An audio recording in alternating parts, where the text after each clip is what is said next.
Hello दोस्तों, अस्सलाम वालेकुम। जुगनू न्यूज़ नेटवर्क में खुश आमदीद। दोस्तों, गुलकार उस्ताद चाहत फ़तेह अली ख़ान के कागज़ात नामज़दगी भी मुस्तरद कर दिए गए हैं। सोशल मीडिया पर अपने मखसूस अंदाज में गुलकारी करने के बाइस मशहूर होने वाले चाहत फ़तेह अली ख़ान ने लाहौर के हल्का NA 128 के लिए कागज़ात नामज़दगी जमा करवाए थे। चाहत फ़तेह अली ख़ान ने कागज़ात नामज़दगी अपने असल नाम काशिफ राणा के नाम से वकील के ज़रिए जमा करवाए थे।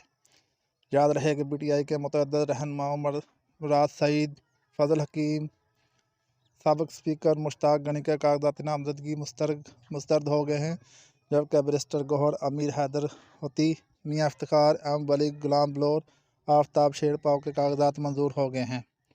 अलबत्ता नून लीग के कायद नवाज शरीफ, अमीर मुकाम सरदार यूसुफ, जवेद अब्बासी और JUI के मौलाना फजलुर रहमान, अकरम दुरानी, असद महमूद, अजजद महमूद और ज़ाहद दुरानी, परवेज़ खटक, महमूद खान, ज़ियाउल्लाह बंगश के कागज़ात मंजूर हो गए हैं। दोस्तों, इसके साथ ही वीडियो का एंड हुआ। वीडियो अच्छी लगी हो तो लाइक और चैनल को सब्सक्राइब लाजमी करें ताकि मज़ीद आने वाली वीडियो आपको बर वक्त मौसूल होते हैं। शुक्रिया। अल्लाह हाफिज़।